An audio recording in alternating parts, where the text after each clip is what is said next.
You shouldn't approach an issue without having the proper methods. And the methods that are being practiced today are all the wrong methods. And I personally believe they're all the wrong methods for all the right reasons. I believe it's a design. I believe all of this is meant to stir conflict. It's meant to divide. It's meant to create polarity, type of trauma bonding.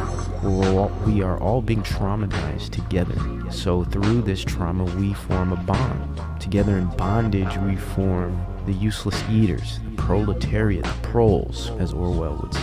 We form that mass population of wandering idiots that are used to push forward the agendas, follow suit, acquiesce. This whole idea of politics and voting, it's all a waste of time, at least at the federal level. I believe local politics can have some advantage because that's where we can change our communities, because it starts in the communities. It starts in the family, first and foremost, of course, but from the family, the community is structured, the community is designed. This is where we really need to focus things. When we're looking up to presidents and governmental bodies, it's all really about legislation. Okay, at the end of the day, at that level, it's about legislation and banking power and corporate tech power. The judges, the judicial system, the laws, the lobbyists that are controlled by the corporations, controlled by the banking systems and big tech, in cahoots together, part of this global fabric of transhumanism, technopoly, all these things we've been discussing. They have a direction they want to go. What we think about that direction means nothing. It's the illusion of choice. It's the illusion of politics, the illusion of conversation and political discussion. The illusion of these things are created and passed down, administered to the public, so we participate, so we feel that we are in some way connected, in some way influential. If we play a part, if we play a role in this, as if we do. It's all a feeling, it's a perception. And through this, the management of our perception is done by way of mainly mainstream media, mainly news, film, series, these types of things. But social media is that platform that we, in a sense, control. But it's laid out for us to spread the propaganda, hashtag movements and the like. We're fooled by what we see in culture. We're fooled by what we see in the films and in the series and on the news. We make our perspective and our perception is shaped by way of that data. And then we go to our palms and we input more data, our own personal shaped and designed data that's based on what we've been indoctrinated with, and we spread it like wildfire, like a disease. We spread it, we pass it on, and it then becomes reality. It becomes the false reality because it's based on a false premise. So we take a false premise and spread that false premise, and eventually it becomes the truth. You say a lie long enough, it becomes true. So yes, perception is not reality, technically, especially when your perception can be altered, can be manipulated. We've talked about deepfakes, we've talked about AI controlling a lot of what you see. You can even look at YouTube, for instance, and everything you see is controlled. All your recommendations, it's all controlled by some system that thinks it knows you, that thinks, maybe not so much like a human, but they do have a type of thought process. Saying all this to say, we're slowly being moved towards this new system, right? And to get us there, they got to break us down, and it's being done through a very sophisticated and advanced way. Recently, all of this race stuff has really been kind of getting under my skin. And I want to show you some examples here of the continuation of it all and the ramping up. So I found this one story here. We're going to talk about a little, the inconsistencies, some of the hypocritical nature of some of this stuff, just to prove that we're being manipulated here. And also to prove that there's a partisan aspect about this, mainly being that which is not progressive, that which is not neoliberal, and that which is conservative, and of course anything of the Christian worldview is on the right. It's demonized, and anything far away from the left basically is demonized. And it's amazing to me how this can be so obvious when we just look at some of this stuff, but we've been so deceived, we've been so broken down and fooled that we're not even capable of pointing these things out anymore. The general public has become so glossed over mentally that they cannot see. Their vision has been blurred. Check this out. So here we have this black couple turns away repairman carrying large Confederate flag and truck. I was in disbelief, taking a stand. So what we see here is another trip into black victimization, another reminder of slavery, the Confederate flag being a type of trigger mechanism, a type of symbol to trigger pain and emotion. This is a type of free association. It's all psychological. All of this is a type of psychological manipulation. And through these symbols, the Confederate flag, the MAGA hat, this type of symbology is used to trigger. And a white contractor, when he showed up to their home flying a giant Confederate flag on his SUV, they turned him away. Why they now say this is a teachable moment. Tonight, this video going viral, sparking conversation about free speech versus free will. Hi.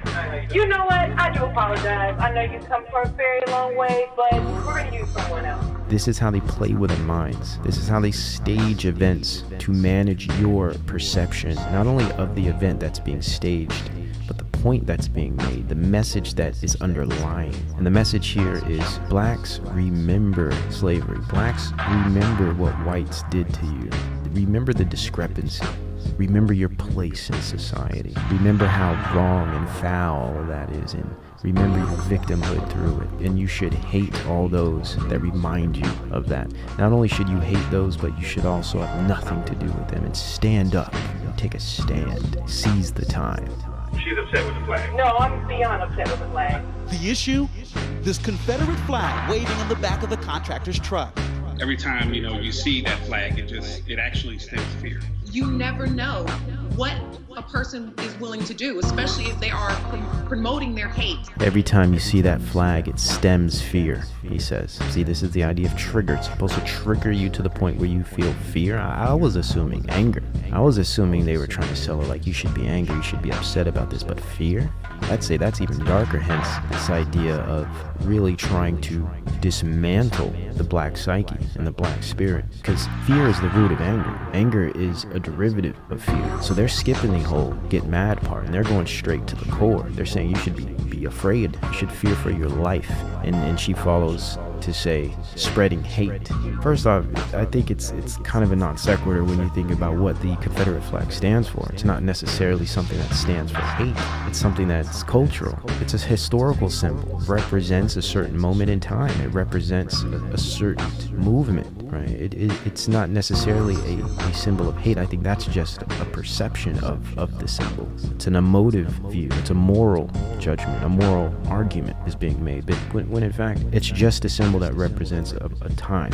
So what they have a problem with is possibly the views towards a certain group, mainly the black population, the views of those that would fly that flag. That's the issue they have. It's not necessarily the flag, because the flag doesn't have anything to do with it. I'm just trying to make the point that it's just very, very foolish, some of this. And you think, how could people let this stuff get to them? How could people agree with this nonsense? It's because it's all based in emotion. There's no real logic or reason behind any of it. In the video, the contractor identified as Michael offers to take the flag down. No, you don't need to take it out. You continue to believe what you need to believe, sir. He eventually drives off, that flag still waving. The Browns tell us that contractor later texted them saying he didn't know the flag was offensive to them. The Browns telling us tonight they view this as a teachable moment. They view this as a teachable moment. I mean, what does it teach us other than a reminder? So they're promoting this. They're saying this is a teachable moment. This is a positive, progressive situation. It's good, right? What about if I'm a baker or something? I have a bakery and someone comes to my bakery. They pull up in a, I don't know, like a pink Miata couple. Same gender. Pink Miata with, flying a rainbow flag. And they come to my bakery and they're like, we would like you to bake us a German chocolate cake. And I'm like, look, I appreciate your business, but I don't necessarily agree with your lifestyle. So I just respectfully would not like to do business with you, just based on my opinion. Now, if someone were to do that, they would immediately be charged with some type of discrimination. They would be attacked. They would be called hateful. Now, someone would say, oh, well, that's a false comparison. You can't compare the two. They're different. Well, why are they different? One is saying, I don't like your flag because it reminds me of hate. It reminds me of murder and possession and oppression of my people. But I would say, well, this other flag, it reminds me of the hatred and the oppression of my belief, my faith.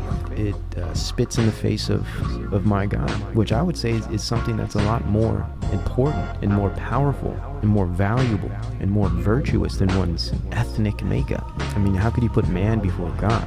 How could you put your flesh before your faith. It's interesting when you look at the dynamics, and you look at the hypocrisy, and when you break down in things like this logically, you can realize the manipulation. You can figure out, well, this is all about emotion. This is all about you winning and pushing your rhetoric. It's not about actual truth or consistency. It's not about being fair. Because if it was about truth and consistency and being fair and balanced and inclusive in all of this crap that they say, they would allow for the opposite to occur as well. But of course, we don't see this. Now, check this out. So this is just really getting ridiculous. And another thing we're seeing the rewriting of history. Okay, it's something called revisionist history. And a lot of this comes out of continental philosophy, though all continental philosophy is not bad. I'm not saying that, because I, in fact, have my own areas of continental philosophy that I enjoy and study. But what I'm saying is, from continental philosophy came a lot of things like the Frankfurt School. The critical theory, to be specific, came directly out of the continental philosophical school. So the point is, postmodern academia is pretty much found there, and through this we find this new idea of something like the term historicity. This idea of, well, history has always been written by the victors. It's always been written by those in power and those white people in power. And so what we find with this here is, so now history has to be rewritten. History only can be understood and valid when it's being taught and understood from the perspective of all peoples of those times. There's a lot of hate going on, there's a lot of, at the end of the day, you just get a bunch of different perspectives of the same times. Then what is achieved from that is this idea that, well, you never can really know what happened. You only can look at different perspectives and glean what you can from them and make up your own perspective, which at the end of the day is just like moral relativism. Everything is relative. You get this whole relativist kind of thing going on. It's really, really sick. And this is where we're going. This is what postmodernism is all about. It's about completely uprooting all truth, all things that have been understood over time, tradition, form, all of these things, and creating some new platform of subjectivity. And this is what we find today with this history, this revisionist history, where they want to change what has happened in the past. And one thing we're seeing is through monuments, through symbols, like trying to demonize the Confederate flag, for instance, trying to take out monuments all over the United States, remove them, because they remind people of a tragic time. They cause pain in people when they see these things. But actually, it's like, look, this is history. Okay, they all have their moments in time, whether they were good or they were bad. What we have to realize here is this has to do with something called memory. History is part of memory. Memory is all we have as far as living, conscious, and I don't mean by any spiritual meaning, I mean by living, breathing, conscious beings. In order for us to maintain existence, in order for us to communicate, to raise children, build families, build communities, in order for us to operate as humans in existence, we must have a capacity for memory, because without memory, there is no identity. Your sense of self, your sense of being is dependent on your memory. A good example of this is if we would look at someone with amnesia, someone who suffers from amnesia or long-term, short-term memory dysfunction. These individuals have no identity. They don't know who they are. It's because they have no memory. They have no connection to their memory. They're detached from their memory. So they exist in a revolving door where they never really have a grasp on who they are. They may have a grasp on reality. They're real, they can sense that, but they have no sense of identity. They don't know who they are. It's an experience that would leave one very confused and very easily manipulated.